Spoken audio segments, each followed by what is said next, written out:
Tidak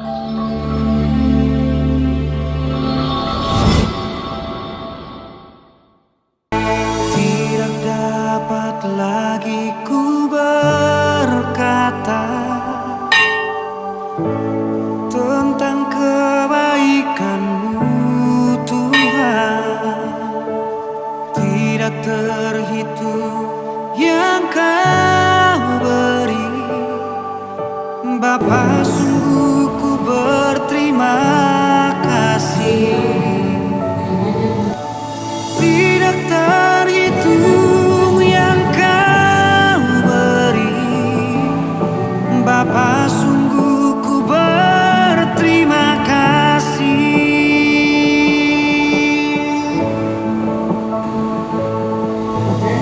Bawalah semua persoalanmu kepada Tuhan dalam doamu. Tetaplah bersyukur sebab hanya Tuhan yang sanggup mengubah semua. Berkati Tuhan, sekali lagi shalom Bapak Ibu. Apa kabar semua? Baik-baik? Ada sukacita? Masih ada yang berkumpul dengan berbagai masalah? Masih. Namanya juga manusia. Bapak Ibu, saudara-saudari yang diberkati Tuhan, di hari ini kita semua memasuki minggu sengsara Tuhan Yesus yang ketiga. Sekaligus Jemaat GPM Larat Kota akan melaksanakan persidangan gerejawi di tingkat jemaat. Dan sidang di tahun ini menjadi sidang yang ke-40 bagi Jemaat Larat Kota. Bagian Alkitab yang akan kita renungkan secara bersama-sama di pagi ini dalam minggu sengsara Tuhan Yesus yang ketiga adalah Kitab Ayub pasal 19 ayat 1 sampai 29. Bapak Ibu, saudara-saudariku yang diberkati Tuhan, siapa di sini yang hidup sing ada masalah? Ada semua atau betul? Siapa di sini yang hidup bebas dari yang namanya penderitaan dan pergumulan yang berat? Semua pasti ada. Sebaik-baiknya kita, setia-setianya kita kepada Tuhan Allah, serajin-rajinnya kita datang beribadah kepada Tuhan, tidak menjadi garansi kita bebas masalah. Amin, Bapak Ibu. Karena apa? Dengan setiap masalah yang Bapak Ibu dan Beta hadapi, disitulah Tuhan menguji iman dan kesetiaan kita yang sungguh-sungguh kepada Tuhan. Apakah dengan masalah ini Bapak Ibu dan Beta kuat bertahan menghadapi lalu mengandalkan Tuhan, ataukah dengan masalah ini membuat Beta dan Bapak Ibu jauh daripada Tuhan? Tuhan uji Bapak Ibu supaya apa? Kita akan menjadi anak-anak Tuhan yang semakin kuat tahan uji di tengah berbagai tantangan dan pergumulan hidup yang berat itu. Dan di pagi ini Bapak Ibu dan Beta ketemu semua diingatkan kembali untuk mari kita belajar dari penderitaan seorang Ayub. Bapak Ibu tahu cerita Ayub, no? Ayub itu adalah seorang yang sangat saleh, yang begitu setia kepada Tuhan Allah, mengandalkan Tuhan dalam segala musim kehidupannya. Dia melakukan segala sesuatu, mendahulukan kehendak Allah atas hidupnya. Allah memberkati dia, memberikan dia banyak berkat, banyak harta kekayaan yang dia miliki. Dan dalam situasi itu Allah juga akan menguji dia dan memberikan dia begitu banyak penderitaan yang hebat dan luar biasa. Tapi apa Bapak Ibu saudara-saudariku? Dengan banyak penderitaan itu, istrinya meninggalkan dia, anak-anaknya menyangkali dia, saudara-saudara kandungnya tidak melihat dia lagi, bahkan sahabat-sahabatnya dan juga budaknya sekalipun meninggalkan dia. Dan dalam bacaan ini Bapak Ibu saudara-saudariku, Ayub kemudian merasa sebagai manusia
kadang-kadang kita juga mempertanyakan, apakah Tuhan ada di pihak beta ataukah tidak.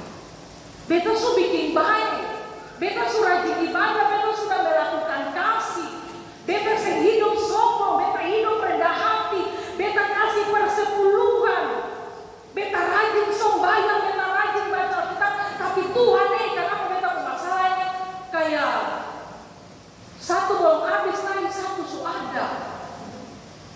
Kadang-kadang kita mempertanyakan seperti itu, kasihan Bapak Ibu. Ya, kadang-kadang kita kritik juga kepada Tuhan, dan itulah sisi kemanusiaan kita. Namun apa Bapak Ibu saudara-saudariku, di minggu sengsara Tuhan Yesus yang ketiga ini, sebagai gereja, sebagai pelayan, sebagai umat, kita semua diingatkan untuk bagaimana kita belajar dari seorang Ayub, bahwa di tengah penderitaan yang ia alami, di tengah berbagai masalah yang ia hadapi di kala itu, tidak sekali-kali menggoyahkan imannya yang sungguh-sungguh kepada Allah. Dan pada akhirnya apa Bapak Ibu saudara-saudari, Allah memuliakan diri Ayub. Allah memberikan kepada dia kesembuhan dan pemulihan. Allah menggantikan segala harta kekayaannya berlipat-lipat ganda dari yang sebelumnya. Artinya bahwa Allah yang kita imani dan kita sembah di hari ini adalah Allah yang tidak akan pernah menutup mata melihat setiap penderitaan yang kita hadapi. Allah tidak akan pernah menutup mata untuk melihat seluruh kesetiaan yang kita tunjukkan kepadanya di tengah-tengah berbagai masalah dan penderitaan itu. Dan jika sudah tiba pada waktunya, Allah akan bertindak. Allah akan bekerja untuk membebaskan dan melepaskan kita, serta menganugerahkan kepada kita yang namanya pemulihan. Dan oleh karena itu Bapak Ibu saudara-saudariku, kalau ada masalah jangan takut, jangan khawatir.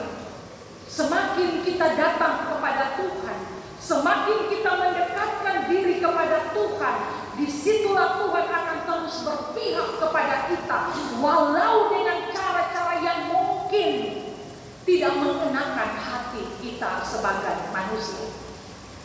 Bapak Ibu, sekarang ini kalau orang sakit sedikit, sepi berobat di rumah sakit atau sembayangkan, datang Pak Pandeta majelis jemaat, tapi biasa kan atau pikir situ ada orang itu dia pintar, dia bisa lihat-lihat.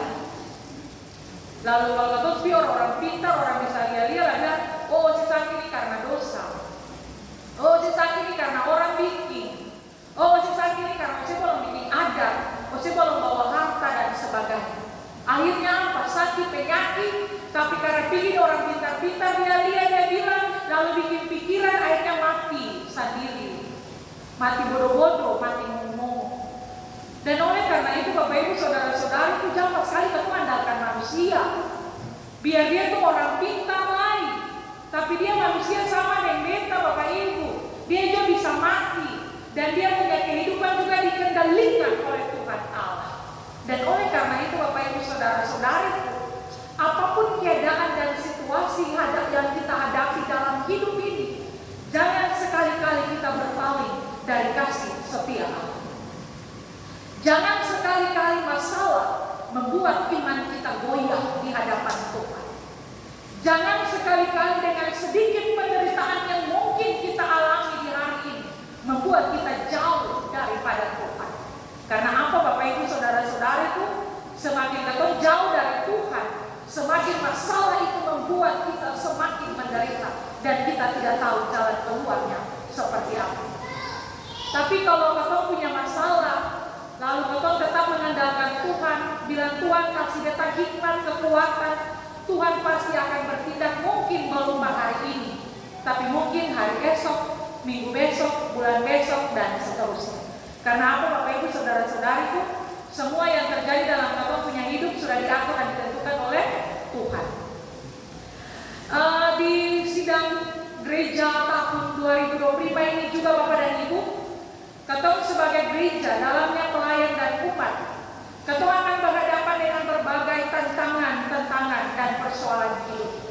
Namun sebagai gereja di tahun 2025, ketemu semua diajak untuk bagaimana tetap menyuarakan suara profetik gereja, suara kenabian yang menghadirkan kasih, cinta, damai, sejahtera, sukacita bagi seluruh hidup banyak orang. Dan juga di tahun ini bagaimana kata diarahkan supaya kata menjadi gereja-gereja yang berbuah. Bapak Ibu, gereja itu bukan soal gedungnya, tapi gereja itu adalah Bapak Ibu pendeta sendiri. Dan oleh karena itu, setiap kehadiran kita sebagai gereja harus berdampak baik bagi kehidupan banyak orang. Kita harus memberikan buah bagi seluruh pelayanan yang kita lakukan dan kita kerjakan di hari ini. Dan oleh karena itu Bapak Ibu Saudara-saudari, di sidang ke-40 Jemaat Kebenaran Kota ini, kita akan bergumul dengan segala persoalan keumatan, segala persoalan pelayan, dan segala persoalan lembaga yang akan kita hadapi di sepanjang tahun ini.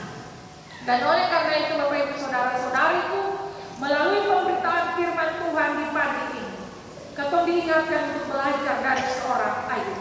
Tetaplah setia di jalan Tuhan, sekalipun jalan Tuhan itu mengandung banyak penderitaan. Tetaplah mengandalkan Tuhan Allah atas kehidupan ini, karena Tuhan Allah akan berdaulat atas hidupmu ketika engkau mengandalkan Dia di dalam hidup ini. Yakin dan percaya bahwa Tuhan kasih masalah seakan pernah lebih ketumpuk kekuatan. Amin Bapak Ibu. Dalam Alkitab sudah menyampaikan bahwa Tuhan akan pernah kasih masalah dan cobaan melebihi ketumpuk kekuatan. Dan oleh karena itu, kalau kita ada punya masalah di hari ini, Tuhan tahu Bapak Ibu dan kita kuat untuk menghadapi. Masing-masing kita punya masalah yang berbeda-beda. Karena apa? Setiap kita punya salibnya masing-masing. Besar, kecil, ringan ataupun berat salib yang kita pikul, tetap mengandalkan Tuhan Allah atas hidup ini. Dan di minggu sengsara Tuhan Yesus yang ketiga ini, kita semua diingatkan untuk tetap bertahan dan ingat akan kasih setia Tuhan. Bahwa hidup yang kita jalani ini selamanya juga penuh dengan penderitaan. Tapi hidup yang kita jalani ini juga ada berkat kasih karunia yang terpelihara atas hidup ini. Dan oleh karena itu, tetaplah bersyukur atas segala kehidupan yang kita jalani, supaya dengan syukurmu itulah nama Tuhan dipermuliakan. Selamat memaknai hidup di minggu sengsara Tuhan yang ketiga, dan selamat bersidang bagi seluruh peserta sidang di tahun ini. Tuhan Yesus tetap menuntun ketemu semua dengan hikmat dan kekuatannya. Amin.